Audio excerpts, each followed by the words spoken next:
Okay, and this is continuation of the previous two technical sessions that I delivered from IEEE UET platform. And continuing the same spirit, I'm once again in front of you guys with a new topic and with an exciting topic, especially for those power system aspirants who are interested to learn this software and who want to learn the detailed engineering understanding on this software. Okay, so today we are going to discuss about electrical network modeling, and its first part, okay, of the long series of topic. This is about the network modeling. Okay, I'm getting a feedback on my microphone. Hello, Azim, can you hear me? Yes, sir, I can hear you. Still you can hear me? Yes, I can hear you. Okay, fine.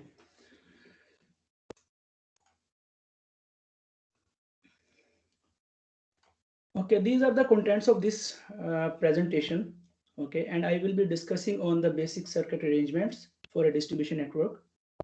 And then we will be talking specifically on these two topics, power grid and power cables.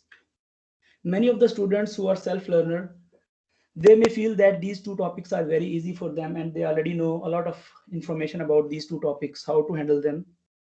But in this discussion, we are going to be much more detailed oriented, and I will try to share my experience that I acquired from the industry by going much into the depth of these two topics. Okay. And in the end, we will also have a question answer session where you can clarify your doubts about these two topics. Okay. Before this presentation, I expect that all the participants have already attended the two previously delivered webinars. The first one was about the fundamentals of power system studies as per IEEE and IEC standards. And the second webinar was on the use of ECAP software, how to handle this software effectively for conducting any distribution network study.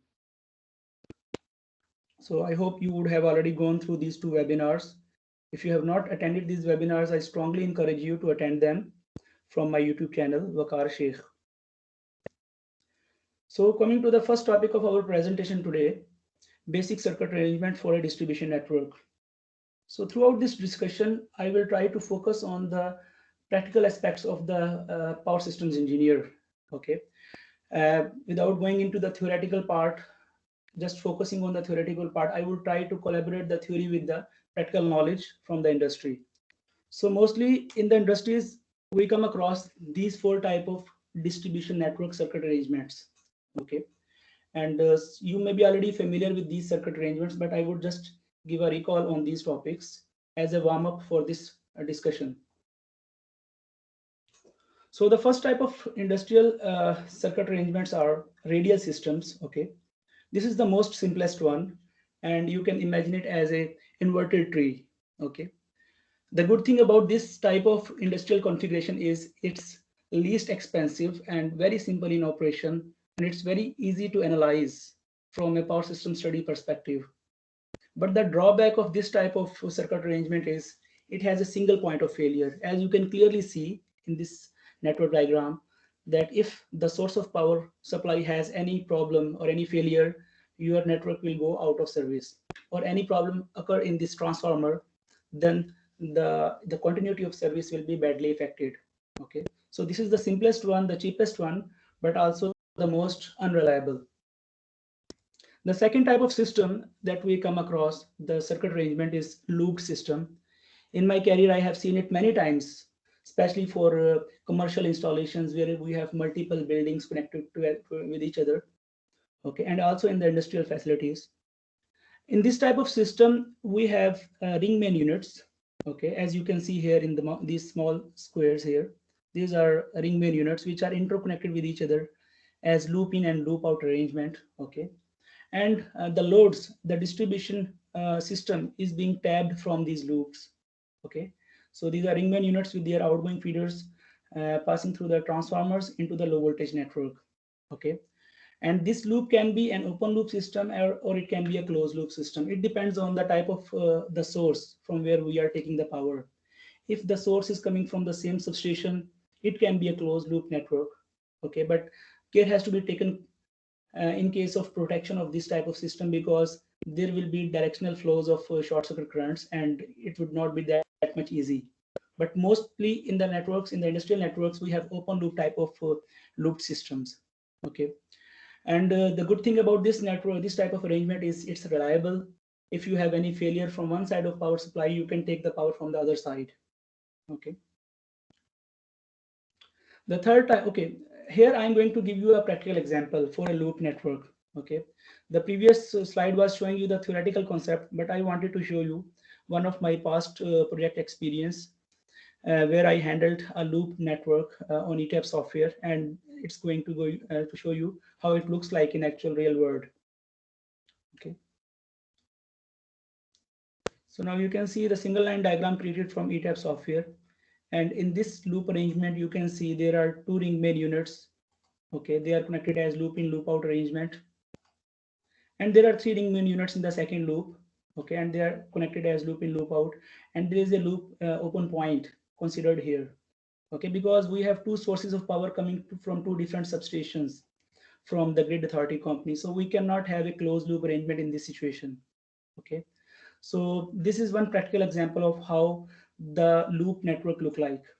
As part of the presentation contents, you can have this PDF from the organizers.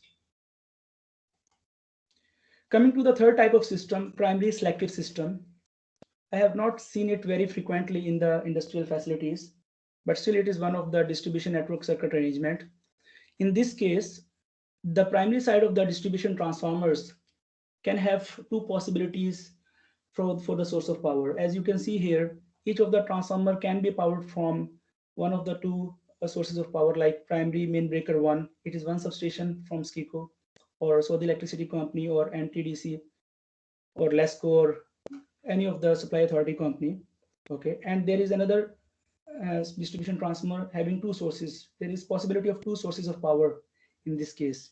Okay, and such type of system is called primary selective system, because we have availability to switch the power on the primary side of the transformer. Okay, and there can be manual or automatic transfer facility on these type of systems.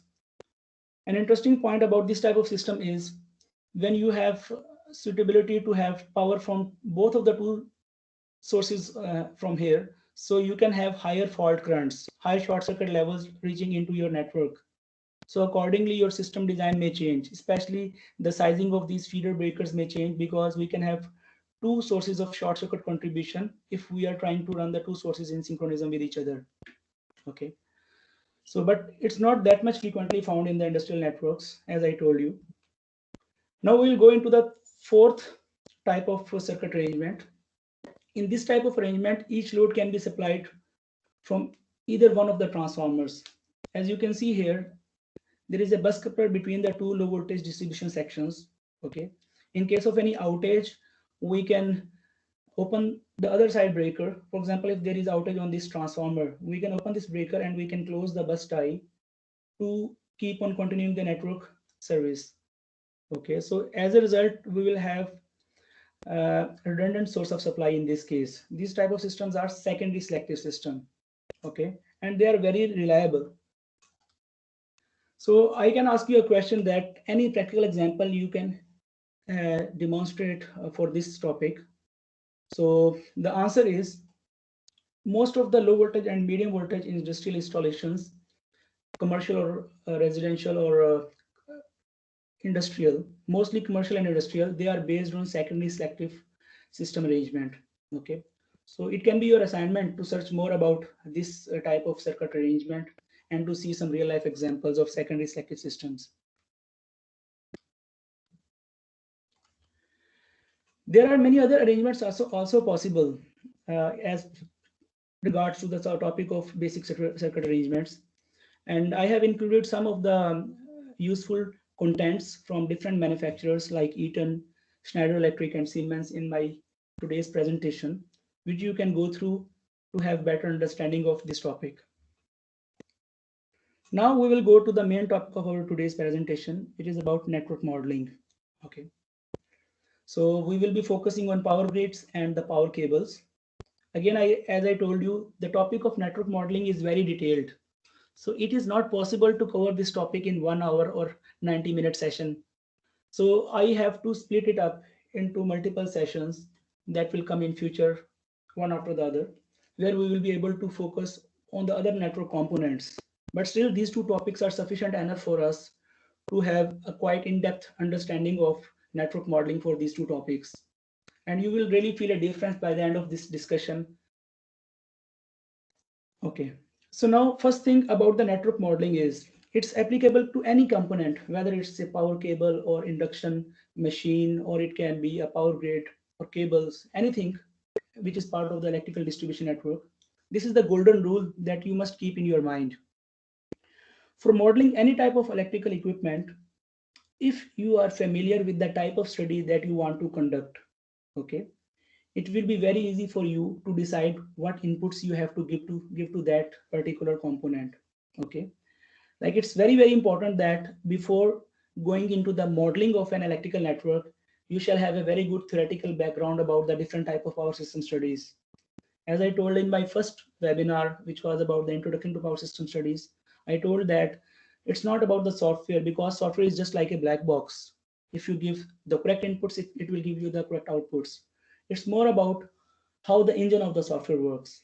Okay, so it's very important that whatever study you are going to conduct on any system study software, whether it's an ETAP software or any other like SKM or Easy Power, you shall be well versed with the concepts about that particular system study that you want to conduct.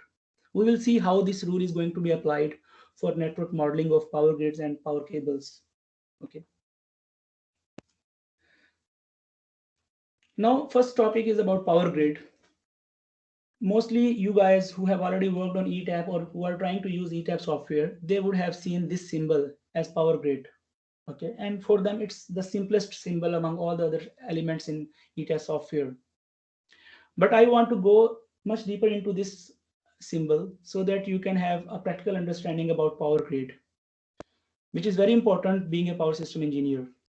Okay, so I want to show you with the flow of electricity from the generation plant up to the final users. As you can see, it starts from generation, then there is transmission. There are different level of transmission: primary transmission, secondary transmission. Finally, we enter into the distribution networks. Okay, so how do the power grid can correlate with this electrical network distribution philosophy? We will see it in the coming few slides. I'm going more into the detail of this distribution philosophy, that the generation plants are consisting of thermal power plants or hydropower plants. Okay, so generation is mainly consisting of generation plants, and transmission is consisting of transmission line networks, and it also has grid stations inside. And finally, just before reaching to the end user, we have a consumer substation, which is under the authority of the supply authority company. Okay, so in the next two slides, I will be going much deeper into the generation plant and the transmission line network. My sole purpose is to give you the idea that how the power grid is related to these two components altogether, the generation and the transmission system components.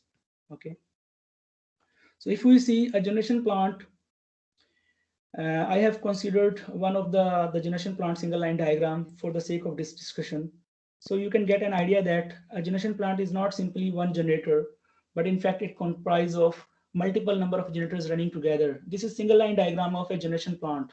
Okay, and what I want you to focus on, especially the generators which are running in parallel, because the downstream network in this single line diagram are applicable to the facilities within that power plant. Okay, and we are not interested to know about what is inside the power plant. Our main concern is with the generation sources. So here you can see we have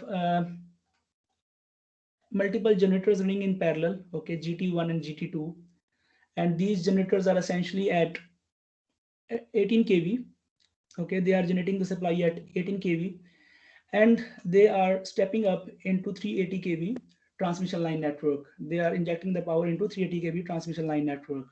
Okay, and also at the same time, these generators are providing the power to the in-house facility, the auxiliary distribution network within the generation plant, through this transformer here. Okay, and this transformer is the transformer which is taking care for the local load requirements.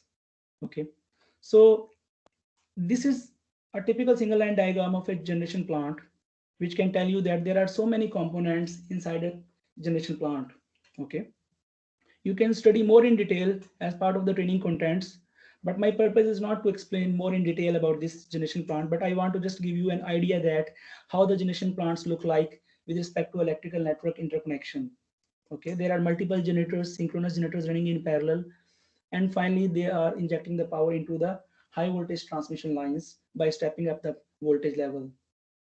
Okay, if we go to the next component, we have the transmission system component. Okay, which comprised of the transmission lines, towers, and finally the power will reach into the consumer substation.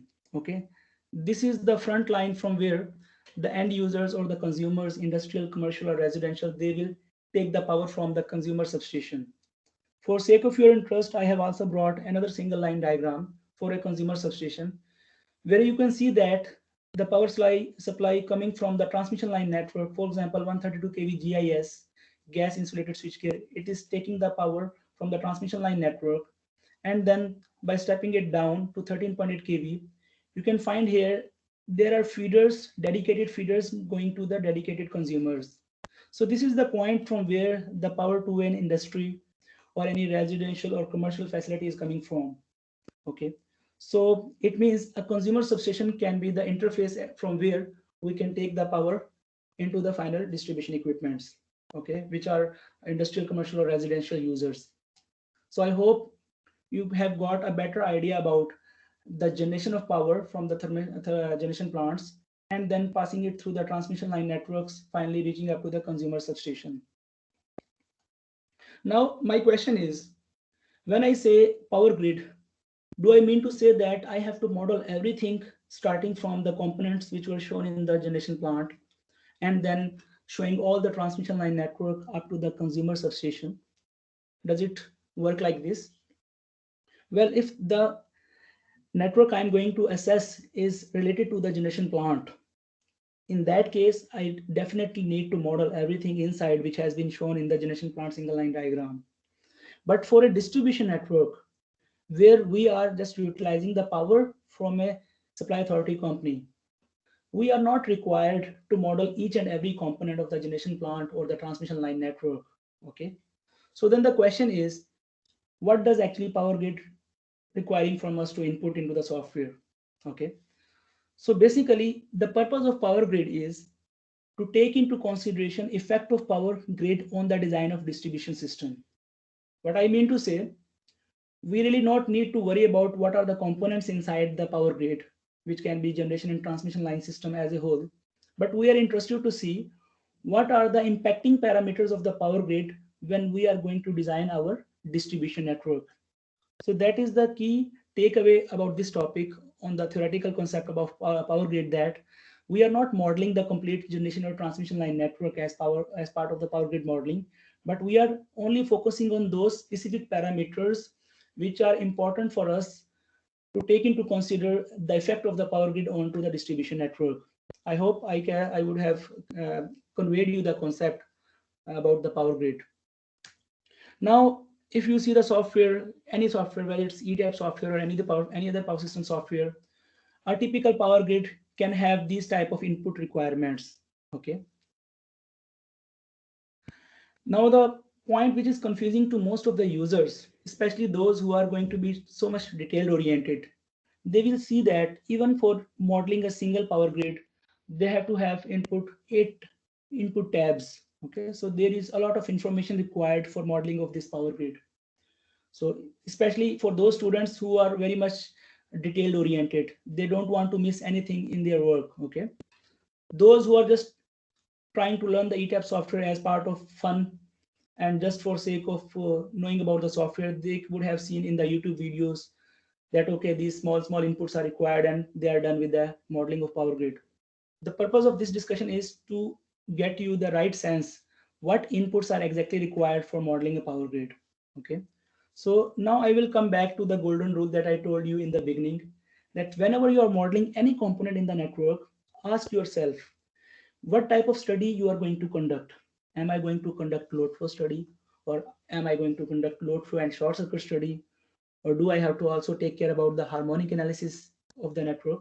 Okay, so depending upon your requirement of the power system study, you can include or discard some of the input data into this power grid. So this is very important to remember, that if you have a good knowledge of the power system study that you want to conduct, it will be very easy for you to give the input data into the right fields. Okay, and you don't need to waste your time on the unwanted input requirements from the software. Okay, so as I told you, if you are familiar with the fundamentals of the system study that you are intending to conduct, you can confidently discard the undesired tabs inside the component editor of any power system component. Okay, so for example, in case of load flow and short circuit modeling, you don't need to go into all the other tabs. You just have to give the desired inputs into the info, rating, and short circuit tab, and you are done. Okay, and our discussion will be focused on what are the inputs required and what is the physical significance of these inputs, how they are going to impact the network sizing. Okay, so I will now go into the more technical discussion in the next coming few slides. Okay, so for example, the first thing is, for conducting a load flow study, what type of parameters are required from a power grid? Okay, so here you can see, for the sake of load flow analysis, you just need to give these inputs to the software. You have to define the connection type. Most of the time, 99% times, you have the connection type as three phase. The other point is about the mode, whether you are going to run this grid as a swing source or voltage control source. I will be explaining what is the difference between these concepts. But for the time being, just on the discussion of what data are required for conducting a load flow study, you can see the red circled markups on this document, which tells you specifically what input data is required for conducting a load flow study. Okay, so you have to have the name of the power grid, the type of connection, the configuration type as swing, voltage control, MVAR control, or PF control, and finally you have to tell the rated voltage of the network. Okay, rated voltage means what is the voltage level at which you are taking the power supply from grid authority company. It can be 13.8 kV in case of Saudi Arabia network. It can be 33 kV in case of Pakistan network. Okay, depending from country to country, the voltage level may change. But these are the minimum desired inputs for conducting a load flow study.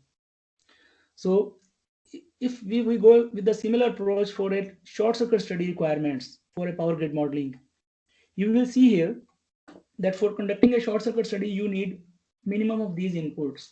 Okay, that is, in the rating tab, you have to give the voltage level. It can be 13.8 kV, as I told you in my previous slide.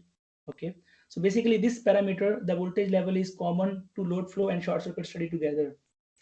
But for conducting a short circuit study, you must have to input these parameters as a minimum requirement to the software. Okay, so this is our first question, that what inputs are required for modeling the power grid with respect to load flow or short circuit study. If you are going into harmonic analysis in addition to load flow and short circuit, then you may have to enter the data with respect to the harmonics, like what are the harmonic contributions from the grid into the distribution network. But for the sake of simplicity of this discussion, I have conveyed you the message that what shall be your criteria for modeling any component. Know your needs, what type of study you are going to conduct, and then accordingly input the data. Okay. So I hope in this slide I am able to cover the specific input required by the power grid for conducting load flow or short circuit study. Now I'm going to give some fundamental knowledge about the power grid modeling parameters. I see many times on LinkedIn, the learners, the students, and especially the professionals, they used to ask these questions in order to get better understanding of power grid. Okay, so I will try to answer these questions so that when you will be sitting in the interviews or when you will be handling power grid modeling in your ETAP software, you will be confident about these concepts. Okay, the first concept is the concept of swing bus. Okay, so this concept is related to the load flow analysis. You can look up into IEEE 399 page number 138, which tells you about a much better explanation about how to explain this concept with respect to a swing bus. But for the sake of this discussion, I'm going to explain here on my paint software.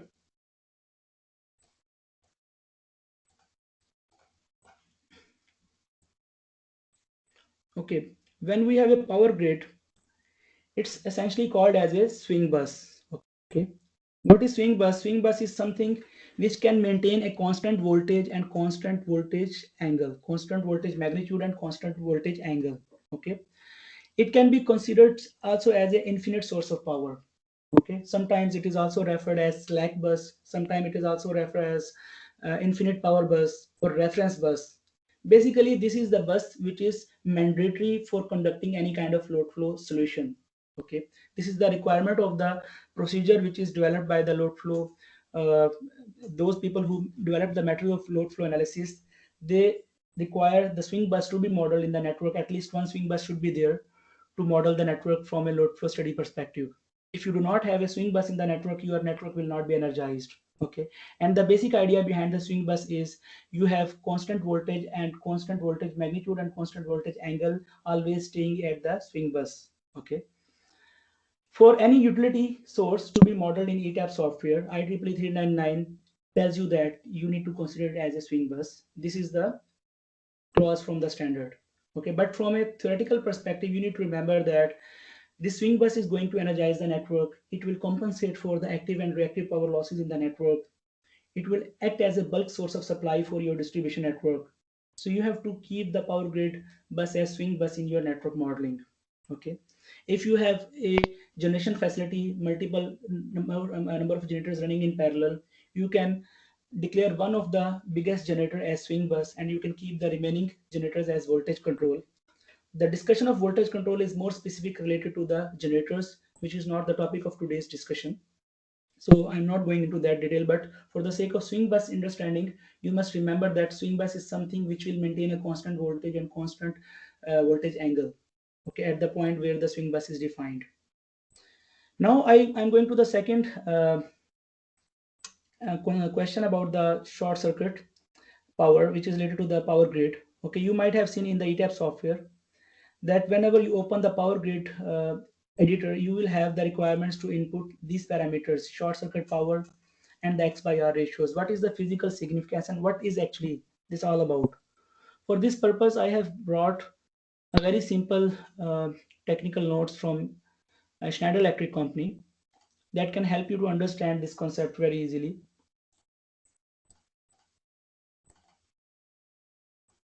We will go with a very small example to understand this concept of short circuit power. You can see here, this is a small circuit diagram showing a 220 volt single phase AC source powering up a 60-watt bulb. Okay. So you are electrical engineers, you know that this is the power of the bulb. Okay. And power can be related to voltage and current as P is equal to VI or P is equal to I square R or P is equal to V square over R. Okay. So you can easily determine the impedance of this 60-watt bulb. Okay. Or the resistance of this 60-watt bulb. For example, in this particular case, we can estimate the resistance of this bulb as 60, sorry, V square over R. We have to apply V square over R. P is equal to V square over R. So it means we have to divide 220 multiply by 220 divided by 60 watt. So V square over P are used, this equation is used to determine the impedance or the resistance of this bulb. So you can see 806 ohm is the resistance of this bulb. This is a tremendous resistance when seen from the perspective of a source. So when this 806 ohm of resistance will be applied across this circuit, the current will be resulting into the nominal current, the rated current of the bulb. That will be in the range of 1-2 amperes like that. You can also calculate this current directly from V is equal to IR or by using the formula from P is equal to VI. Like in this case, current is equal to power divided by voltage. Okay, so here you have 60 watt divided by 220. You have only 0.27 amperes of the current because we have 806 ohms of resistance, which is a very high resistance of the load. Okay, suppose if some short circuit happen on the terminal of the load here from point A to B, what will happen? The resistance of this short circuit is theoretically zero. Okay, but practically it will have some value in the order of decimals. Okay, like 0.0001, it can be the resistance of this short circuit. And when we divide this resistance by using the formula of P is equal to V square over R. Okay, so if we have V square 220 multiplied by 220, sorry,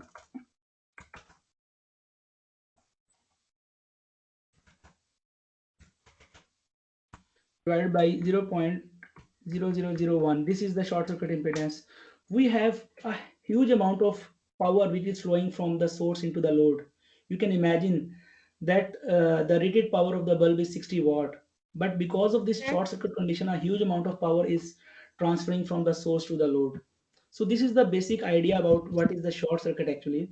Whenever there is a short circuit between the two live wires, or between line to ground wires, or between three phase conductors, always there is a huge amount of power flowing from the grid, or from the supply authority company, or from the rotating components in the network like motors or generators, at the point where the short circuit has occurred. Okay, let us see more practically on the ETAP software this concept. For example, there is a power grid here, okay, and if I run a simulation on the short circuit analysis, you can see there will be a contribution of short circuit into this network. Now you see, at the point from where the utility Sir? point is coming, this is 22 kiloamperes. Okay, but as it passes through the cable which is offering an impedance, it will result into 10 kiloampere. But you can see the fault is contributed from the grid authority company, which is a generation plant which has a rotating component inside, which is the Excuse source me, of sir. supply in Hear this us? case. And also there will be contribution from the motor end. Hello. Can you hear us, Hello, sir? yes. Sir, we have an announcement to make. The feedback form has been uploaded in the chat box. Everyone can go there and fill up the feedback box. For the certificate purpose, it is necessary. If you want certificate, then you should fill up the form. Yeah, thank you very much for the announcement. Yes. Okay. So now you can see here that the short circuit power will always flow from a rotating component, whether it's an induction motor or it can be a power grids, okay, at the point where the fault has occurred. Okay, so for example, if the fault has occurred on the distribution network bus, the fault will be contributed from the power grid and from the induction motor here. And you see that there is no contribution from the static loads. So it means the contribution facility is only granted from the rotating components in the network. It will not be from the static components of the network. Okay, so what kind of electrical equipments will contribute into the fault? It can be induction motors, it can be power grid which consists of multiple generators running in parallel. It can be from a generator, synchronous generator. It will not be from a capacitor bank. It will not be from a transformer. It will not be from a resistive load. Okay, it will not be from an inductive load which do not have any rotating component inside. Okay, so this is the basic idea behind short circuit power, and this short circuit power is basically the characteristics of the grid. The grid is going to contribute this short circuit power depending upon the capacity of the generation inside the grid. Okay, so this short circuit power can be based on the three phase type of faults or single phase type of faults. But the equation is very simple. If you have the short circuit power, you can easily calculate the short circuit current by using our basic equation S is equal to root 3 VI. Okay. So if you have short circuit current, you can alternatively calculate the short circuit power. So it's interchangeable to mention the short circuit power or short circuit current into the grid editor of ETAP software. Okay. So another important concept about the short circuit power is the X by R ratio of the system. Many people get confused. What is X by R ratio of the system? So they need to understand in a very simple way from here. I have included some extracts from IEC 60909. For example, in this first diagram, if the fault is occurring at this point in the network, okay, so the fault will be contributed from the utility source company. This is the utility company, okay, and there will be impedance on the way. It can be the cable impedance, it can be the impedance of the generators, the internal impedance of the generators. So in actual, the fault will see an impedance looking towards the source, okay, and this impedance will be comprised of two components, resistance and the reactance. So when we say that what is the X by R ratio of the system, we are actually interested to see the ratio for the inductive reactance to the resistance of the network impedance sitting at the point where the fault has occurred, looking toward the sources which has contributed into the fault. Okay, so in this particular case, the X by R ratio will be purely coming from the generation plant. It will be provided by the grid authority company. But in the right side, the X by R ratio will also have the X and the R components of the transformers on the way, because the transformer will also act as a impedance R plus JXL. Okay, so if I say what is the X by R ratio here, it will be series combination of the grid impedance and the transformer impedance, and the equivalent impedance which will be seen from this point looking back into the utility supply source. We will take the ratio between the inductive reactance and the resistance of that equivalent impedance. Okay, so this X by R ratio is actually applicable to the network impedance model. Okay, and we will see that this X by R ratio will have effect on the network sizing. For example, this X by R ratio is going to affect the electrodynamic withstand of the switch gears. This X by R ratio will affect the making capacities of the circuit breakers. Okay, how it's going to affect? For this purpose, you need to understand the fault waveform analysis. Okay, so what happens when a fault will occur? Let's say I'm making a graph showing the fault characteristics. Okay, so this is my normal current flowing. Okay, but at the zero instance I have a fault occurred in the network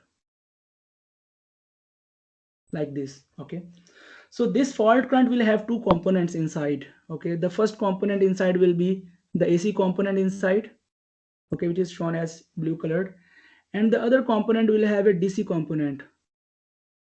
Okay, so these two components, AC and DC components, will add up together to give you the maximum fault contribution into the network, which is the red colored waveform. Okay, and when you look up into the equation for the DC component, this DC component, you will see that the DC component is dependent on the network X by R ratio.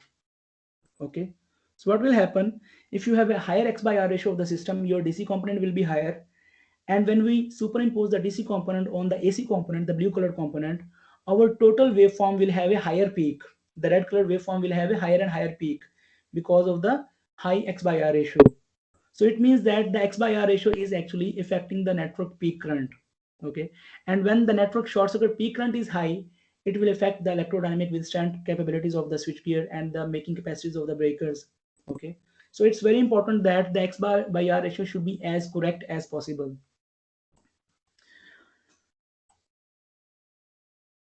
Now the question is, from where do we get the power grid data? Like the data which I showed in the previous slides, short circuit power for three-phase and single-phase conditions and the X by R ratios. What shall be my primary sources for inputting this data into the ETAP software? So the answer is, you shall always contact the supply authority company. For example, Saudi Electricity Company in Saudi Arabia, Karachi Electricity in Sindh, Pakistan.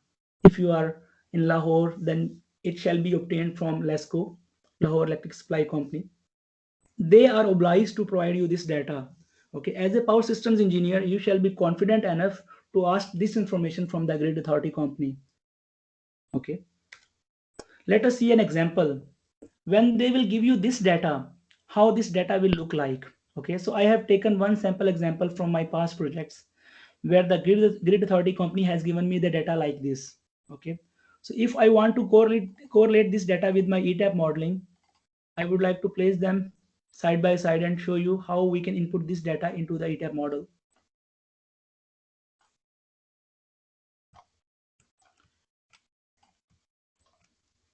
Like this is my power grid source. Okay, I can see from this data from the grid authority company that the source of supply is 13.8 kV.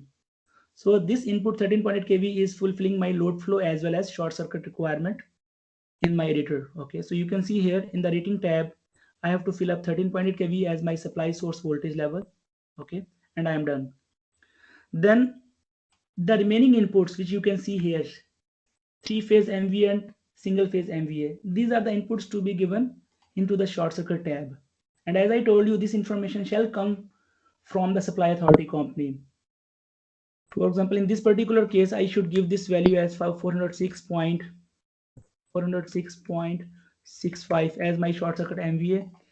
And in case of my line to ground fault, I have 41.62 MVA.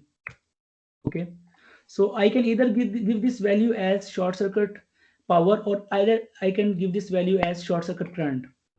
They are interchangeable, as I told you before, because both of these two quantities are related with voltage. S is equal to √3 VI. Okay, so if you have the power, short circuit power, it will be automatically calculating the short circuit current. So you can see now 17.013 is already appearing here, which is shown over here on the right side. So it is consistent with the values that the utility supply company has given me. Okay, and these are the two inputs, 17 kiloampere and 1.7 kiloampere. These are the three phase and single phase short circuit currents, or alternatively short circuit powers, as MVA short circuit. In addition, I have been also given the X by R values from the utility supply company. Okay, so for example, in this particular case, they have given me the three phase short circuit X by R as 30.26.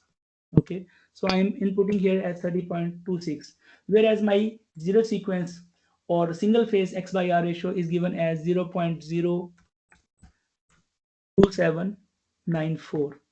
So this is how I'm going to model Power Grid into ETAP software by using the inputs provided from the utility supply company.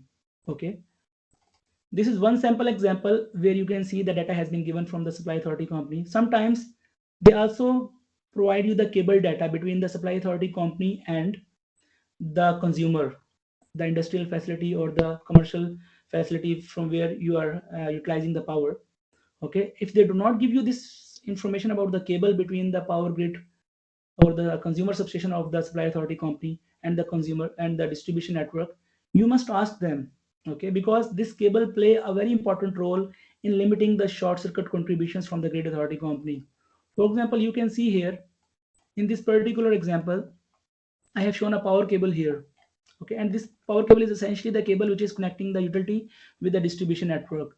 So I must ask from the utility supply company what is the length of this cable and what is the characteristics of this cable in terms of resistance, reactance, and the ampacity of the cable. Okay, so for example, they are saying that it is a 300 mm square cable. Okay, 5.8 kilometer. So by using the ETAP editor, I can fine tune this cable size from the library, and I can choose the same cable size as 300 mm square. It was already selected here. Okay, and I can keep a distance of 5.8 kilometer here. Okay, this distance is very important because higher the distance, more will be the impedance of this cable, and lower will be the contribution into your network. So you shall be very careful when you are using this data from the power grid company. Okay, always ask for the power cable data which is connecting the grid and the distribution network, and also ask for the data for the power grid modeling. Okay, sometimes the grid company do not give you the tabular format like this. Okay, they may give you the data like this. You can see this is a typical response from Saudi Electricity Company. They are giving us the data in this format as a descriptive way. Okay, even then it is useful to us, we can use it. And here they have given the maximum short circuit power and the minimum short circuit power. Now you have to remember that for conducting a short circuit study, you shall use the maximum short circuit power. But when you are going into the protection coordination studies, or especially when we are dealing with the arc flash analysis, then the minimum short circuit values have also to be taken care. Okay, but for the purpose of network sizing and to ensure the withstand capability of the electrical equipments, the maximum short circuit data is sufficient for us. Okay, and here they have given the value for three phase short circuit power, single phase short circuit power. Okay, and it is giving us all the information which is desired by the ETAP Power Grid editor. Okay, so you can see here we can easily input this data into the ETAP editor. Okay, now there can be an interesting question that if we do not have this sample power grid data, not sample, basically it's actual data based on their network planning studies. I'm just showing you as a sample here. Okay, so if this data is not available from the power grid company, then what shall we do as a ETAP user? Okay, there is an alternative approach which can be used only in the extreme conditions. Okay, but it can be only used after the consent of the end user or the owner of the facility for which the distribution system is being designed. Okay, you shall first ask for the power grid data from the company, supply authority company. If they give you, that's well and good. But if they do not give you, then based on approval of the end user or the consumer, which is taking the supply from authority company, you can use an alternative approach. Okay, I'm going to show you a practical example how we can use this alternative approach. Okay, but the thing is, in this alternative approach, you must ask the grid authority company to provide you the single line diagram of their consumer substation. Okay, so it's very important to have the consumer substation single line diagram, which is the point of interface from the supply authority company into the distribution network. Okay, so in this applying the alternative approach, you will calculate these three values, okay, by using the data available from the single line diagram. I'm going to show you in this discussion.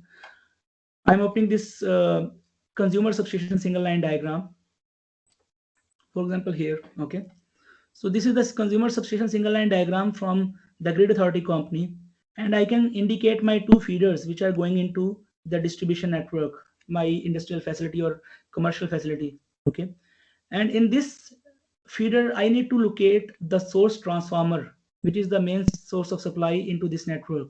Okay, you can see here. This is the source transformer which is providing power into my electrical network.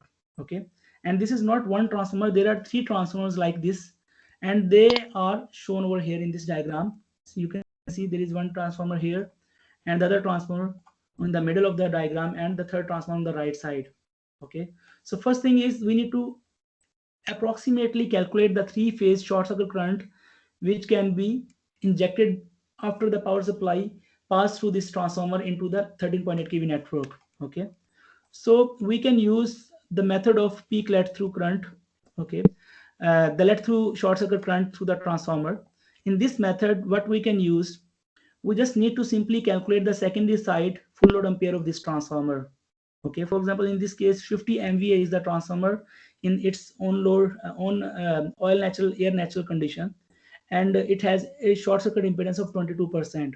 Okay, so if we calculate the secondary full load ampere of the transformer, okay, so you can see here I am going to use this equation, S divided by √3 times line to line voltage. So in this case my active power, the apparent power is 50,000 kVA. Okay, this is 50 MVA, which is 50,000 kVA, divided by 1.732 divided by 13.8 kV, which is my secondary side voltage level. So I get 2091 amperes. Okay, this 2000 ampere is the secondary side full load current of this transformer. I just need to divide this secondary side full load ampere of the transformer with the percentage impedance of the transformer. For example, in this case, the percentage impedance of the transformer is 22%, which is 0.22 per unit. Okay, so I'm dividing it with 0.22 per unit, and I have 9508 amperes. So this is an approximate three-phase fault contribution from this transformer into the 13.8 kV network, which is around 9.5 kiloamperes. Okay, so if I have not been given the short circuit power or short circuit three-phase current from the utility supply company, I can use this approach to approximate the three-phase short circuit power or three-phase short circuit current. But normally we do not use this single value as 9.5 kiloampere. We assume a worst case scenario which states that the two transformers are running in parallel. Okay, if both these two transformers are running in parallel, it means the contribution will be doubled. Okay, so instead of 9.5 kiloampere or 9508 ampere, we will have multiply by 2 factor here, which is around 19 kiloampere. Okay, so now in this particular example, if I don't have the utility short circuit power or short circuit current available, I can estimate this value to some level of accuracy, okay, as 19.017 kiloampere as my three-phase short circuit current, which I can input into my ETAP power grid editor. Now the question is, what shall be my single phase short circuit power from this network, which is the single phase short circuit current? For this purpose, you have to be very careful because the single phase short circuit values are limited by the NGR of this source transformer. Okay, so you can see here we have a 800 ampere NGR on this source transformer, 800 ampere. Okay, so it means in any worst case scenario, if there is a line to ground fault, the magnitude of the line to ground fault will be limited to 800 amperes. Okay, and as a result, we expect that the line to ground fault will not be exceeding more than 800 amperes into the network. But again, as I considered in my three-phase short circuit approximation, I have two transformers running in parallel. Okay, so in this case, I have to take again a multiplying factor of 2 to take into consideration the two parallel operating transformers and their line to ground fault limitation characteristics. So in this case, if I have 800 ampere from one NGR, I will have 800 multiplied by 2 as my line to ground fault magnitude, 1.6 kiloampere magnitude, to be input into the ETAP editor at the place of single phase short circuit current or single phase short circuit power. Okay, so I hope by this short discussion you can get an idea that how you can assume the values if the power grid data has not been provided to you from the utility supply company. Now the only question left behind is about the X by R ratio. What shall be my criteria for considering the single phase and three phase X by R ratio of the system? Okay, because we have already discussed the three phase short circuit current, which can be calculated using the through fault current from the source transformer. Single phase short circuit current, sorry, it should be single phase. There is a typo mistake. Single phase short circuit current should be evaluated based on the NGR size. Okay, as we discussed in the previous slides. Then the third point is what shall be my basis for system X by R ratio. Okay, right approach should be followed in the sense we should take this value from the grid authority company. But if the grid authority company is not providing us this value, we can use a typical value provided in IEC 60909 standard. Okay, but again, as I said, this is one of the critical parameter of the network and it affects the system sizing drastically. So only after the approval of the final user or the end user of your distribution facility, you can take this typical value from the standard. The standard says IEC 60909-0 says for a distribution network up to 34.5 kV voltage, you can assume the X by R ratio as 10. Okay, but it can be only used after the approval of the end user and it's only a value which is given in the standard. But in actual, the value can be much higher than this value.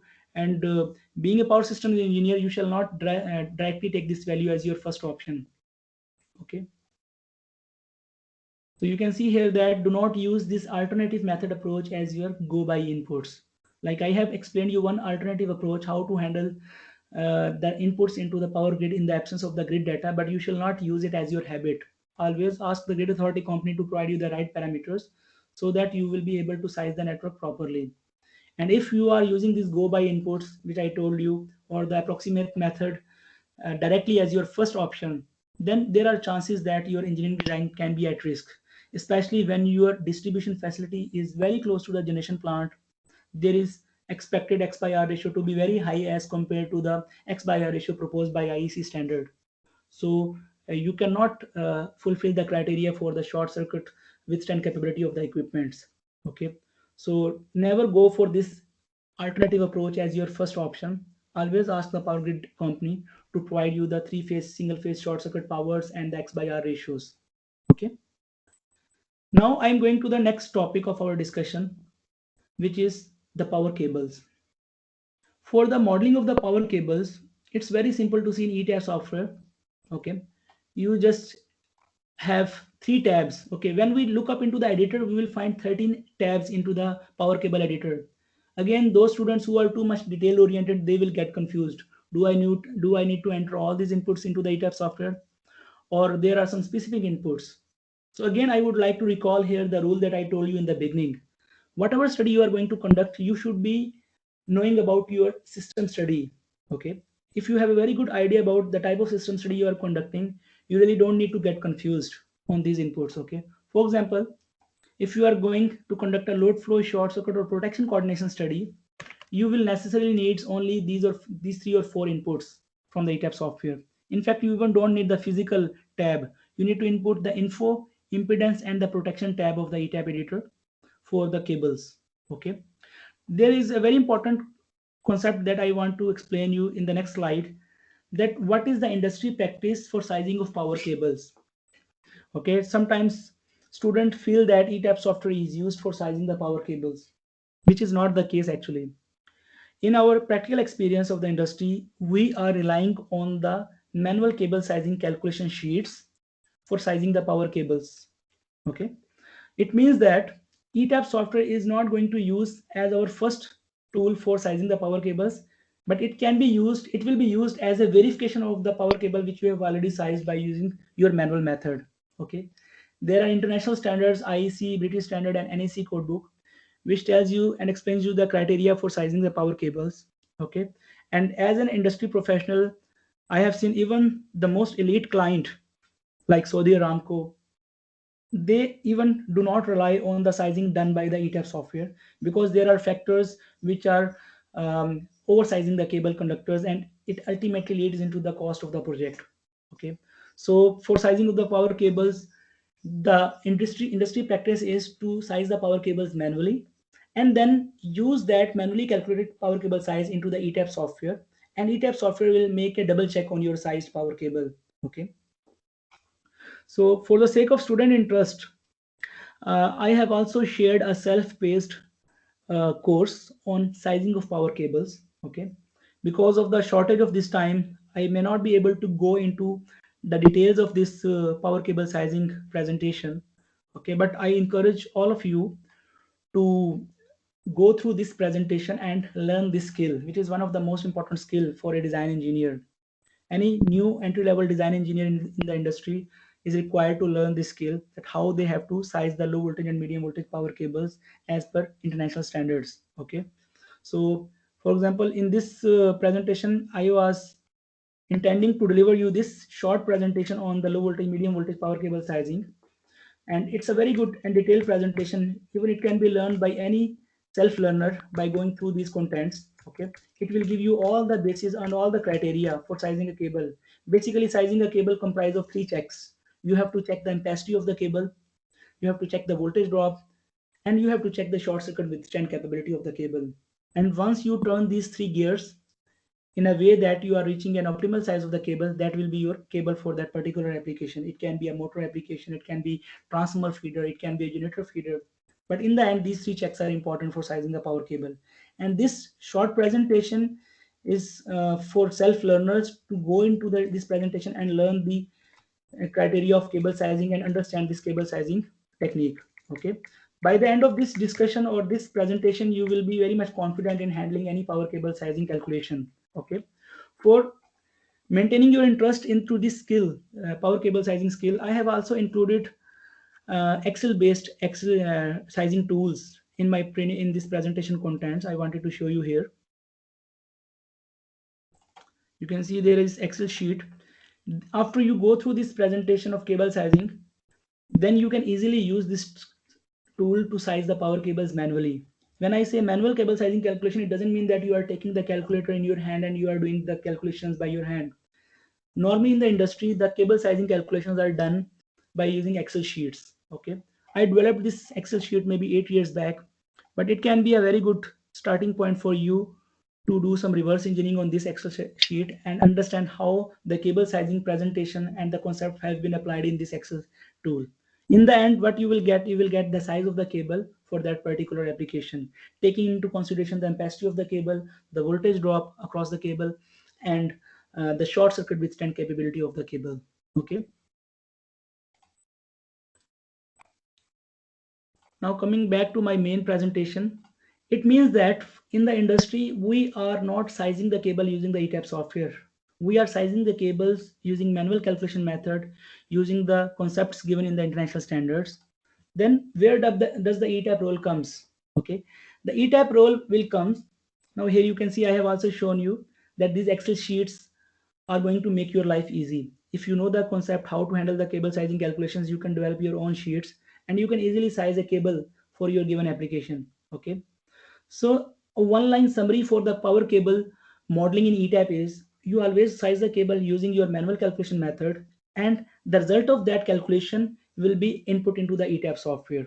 Okay, for example, if we have sized a cable and we want to give this cable size into the ETAP software, you have to open the power cable, okay, editor, and you just need to go into the library. Okay, you have to fine tune the metric units. There are two type of metric units, English and metric. Okay, English metric units are applicable in US, which take care for the American wire gauge sizes or KC mills. But in India, Pakistan, in Saudi Arabia, we are dealing with metric units, which is a millimeter square of the cable cross sectional area. Okay, so we are filtering this option. We are filtering the frequency of the AC system. We are filtering the type of conductor. Okay, we are filtering the voltage grade. For example, in this case, it is a 15 kV voltage grade cable. And finally, we end up with a manufacturer which can have these different possible cable sizes which we can use. Okay. By the way, I didn't go into the detail of these cable parameters because I assume that as part of your homework, you will go through that cable sizing presentation and you will get understanding of all these parameters about the cable. Okay. So that is your self-learning assignment. But in the end, after you filter out this cable editor, you will have possible cable sizes for a given manufacturer. You will select one of the cable size. This cable size is based on your manual cable sizing calculation, and you will input here. You will also take care for the length of the cable. Sometimes you are not confident on the length of the cable, so you also give a tolerance on the cable length. For example, if this cable is 100-meter length and you are doubtful that it can exceed 110 or 90 meters plus minus 10%, then you can give a tolerance on this value, and this tolerance value will be adjusted in the short circuit and load flow studies to take into consideration the worst case scenario. One very important parameter to remember is the number of conductors per phase, which is applicable for the cable sizing as well. That whenever you have very huge amount of current, especially when we are on the secondary side of the low voltage distribution transformers, okay, the amperes are very high, that one single cable with 3 core conductors will not handle that high amount of ampacity. So you have to run multiple conductors per phase to achieve the ampacity condition of the cable. So you have to also input this data. This data will be actually retrieved after you do the cable sizing calculation. You will find out how many number of conductors per phase are required. So by this way, you input the cable parameters into the cable editor. Okay. Although there are sizing tabs option available in ETAP software, but based on my experience as an industry professional, we are not using ETAP cable sizing modules. Most of the companies even do not purchase this module in their software licensing during the purchase of this software, because they really don't need to size the cable using ETAP. We size the cable using our manual calculation methods, and we just use those final sizes into the cable editor of ETAP. Sometimes the consultant may ask you that the impedance is offered by the cable library of ETAP is based on some international manufacturers, whereas we are using some local manufacturers like Pakistan Cables or Select Cables or Saudi Cables, Jeddah Cables. So I want to ensure that the resistance and the reactance of the cable shall be identical to the values of the resistance and reactance provided by the vendor. Okay, so in that case, if you recall my second webinar, I explained to one of the question asked by the participant that how to model a local cable into ETAP library. By using that technique, you can easily model a cable for a local manufacturer, and that will take into account the impedance, resistance, and the reactance of that local cable. Okay, because these resistance and reactances are going to impede the short circuit values. Okay, so if the consultant is requiring you to have the local manufacturer's resistance and reactance database into the ETAP model, then you have to model the cable library accordingly. Otherwise, in most of the projects, consultants are not so rigid, and we can even go with the similar or equivalent cable available from the ETAP library. Okay, so by this way, you can model the power cables into the ETAP software. So I hope after this discussion, you are much more confident on power grid and the power cables, how to model them or how to handle them in ETAP software. Okay. And if you have any question about this today's webinar, although the time was very limited, but I tried to squeeze whatever I learned in the last 10 years into this 1 hour discussion. And still, if there are some questions particular to this today's topic of webinar, you are welcome to ask me. Well, looks like we have some questions to ask. Someone has asked that what is grid core compliance study? Okay, this study is interconnection study, okay, where we are integrating different supply sources together. For example, there is a new project where we have to integrate the on-grid solar installation. Okay, so in that case, there are some particular standards and specifications given by the supply authority company that we have to respect in regards to the voltage profile of the network, in regards to the short circuit contributions. Okay, so grid code compliance study is important at the time where we have multiple type of generation sources connected together on one distribution network to power up. Okay, and these studies are conducted by the softwares like PSSE or the softwares like DigSilent. Okay, normally for grid code compliance studies, we are not using ETAP software. There are much better softwares available in the market. Okay, but in those type of studies, we have to be very careful about the modeling of the other sources of supply, like the PV plants or the generation plant or the power supply company, the inputs that I have told you. But in the end, this grid code compliance study is about what are the risks associated when we are connecting multiple sources together into a distribution network to power up the network. Okay. Well, another question. In LFA grid had been defined as swing source. For that, how XR ratio is calculated? Sorry, can you repeat the question again? Someone has asked that in LFA grid had been defined as swing source. For that, how XR ratio is calculated? I told you that there is no relation between the swing source and the X by R ratio. These two values are mutually exclusive of each other. Okay. Okay. The swing source is the concept related to the infinite source power bus. Okay. This is the requirement of the load flow study. You cannot run the simulation if you do not have a swing source in the network. So you cannot make it as a voltage control source if you have only one energizing bus into the network. So keep it separate from the X by R concept. But when it comes to the X by R value, this value has to be taken from the grid authority company, okay, as your first primary input. But if you do not have the X by R value from the grid authority company, then you can use the assumption from IEC 60909, which can be 10 as per 60909-0 for a voltage level not higher than 34.5 kV.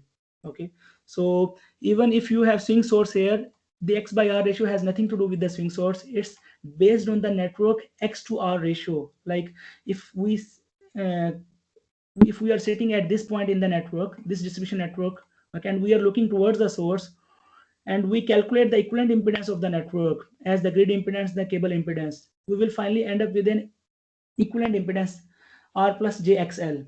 So X by R is related to the ratio between the inductive reactance to the resistance of that impedance network. Okay, and if you are sitting at this place, then it is the X by R ratio of the generation plant itself, where you have multiple generators running in parallel. Each of the generators will have resistance and reactance characteristics, and this value has to be provided by the power grid company. It cannot be related as a function of the swing source or voltage control source. Okay. So we have another question. He said that effect of XR on AC component of fault current. It is affecting the DC component. Okay, basically, if we see the X by R ratio, I would say it would not affect directly on the AC component. Okay, let me show you an interesting demonstration over here that can give you a better understanding. Okay, it's a demonstrational graph which is showing the short circuit and its effect with respect to the X by R ratio. Okay, so when I increase the X by R ratio over here, I think it has struck. Okay, so if I increase the X by R ratio, you see that the overall short circuit is rising up. Okay, so on the AC component, there is no direct impact of the X by R ratio, but what I can explain that AC component is a function of the network impedance, which is Z. Okay, R plus JXL. So when you have resistance and reactance, inductive reactance of the network, which is increased to a higher value, your AC component will decay because the total impedance of the network will increase. Okay, in case of increase of the resistance and the reactance into the network, your impedance will increase and your fault current component will decay, or the AC component will decay. But in case of X by R, if it is increasing, okay, in that case, your DC component will be increased. Okay, so it means, let me show you the equation from where you can see the AC and the DC component equation, which can help you to understand the comparison.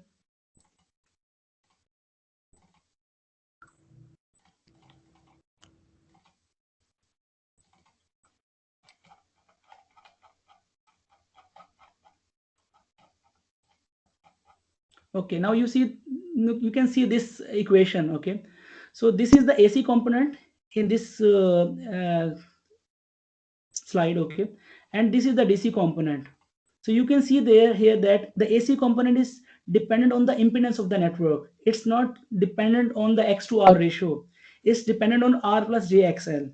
Okay, whereas the DC component, which is the second component in the network analysis, in the short circuit analysis, this is the DC component. It is a function of R by L, and R by L means it's related to the X by R ratio. So what is going to happen if you have a higher X by R ratio, your DC component will have a higher value. Okay, but increasing the X by R will not have significantly much effect on the AC component, because AC component is the R plus JXL value, which is the impedance of the network.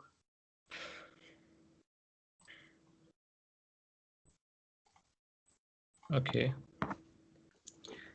Someone asked another question.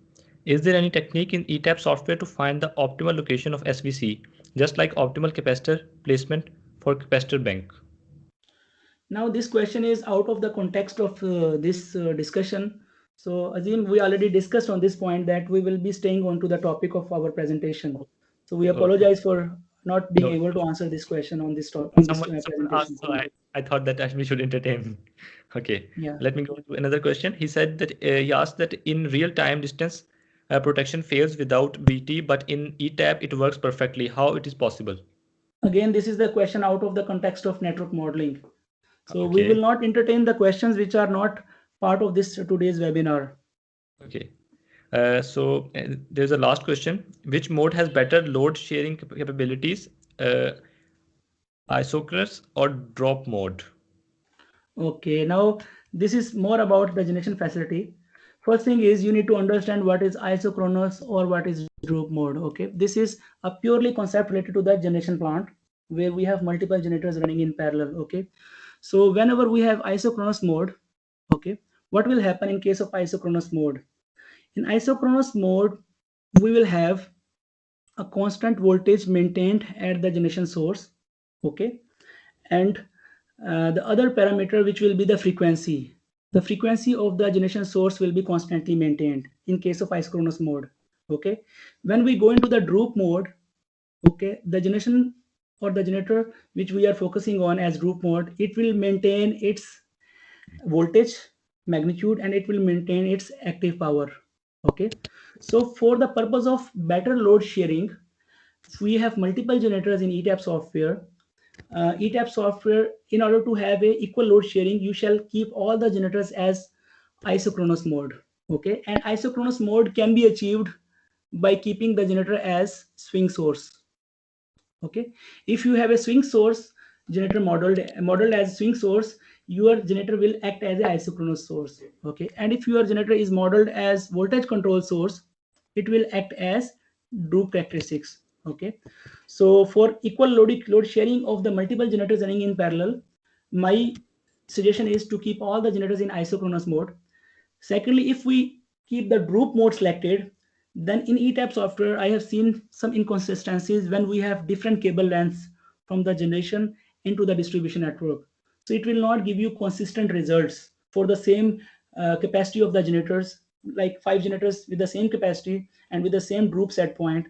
You will have mismatch in their load sharing capability because of the cable mismatches. Okay, so I would encourage, if you have such situation, you shall keep all the multiple generators in isochronous mode. Okay, and it will give you the equal load sharing capability of the generators. Very good question. Well, I have an announcement. Due to exceeding limit of attendees, the chat box was not available for all of you guys. So apology for that. And now we will conclude the session. Now it's time to end the amazing webinar. Thank you so much, Mr. Waqar Sheikh, for honoring us with your presence. Thank you everybody for being here. I hope you guys learned a lot throughout this session. Thanks again for joining us today. Take care and stay positive.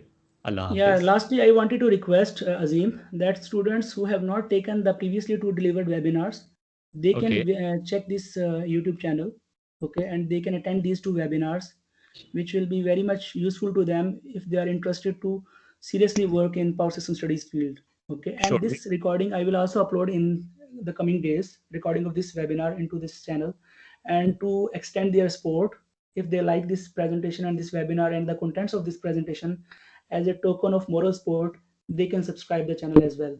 Sure they will. Sure they will. Inshallah. Is there anything you want to ask or say before I the have one point. Yeah, one point I want to just advise to all the students who are sitting here. I see many small groups in Pakistan who are delivering E-type trainings to the students. Okay, and I always advise the students that please do not run after these trainings until unless you are confident that the trainer has the relevant experience in power system studies field. Okay, so it's not only about the certificate that you are running for, because nobody is going to see the certificate.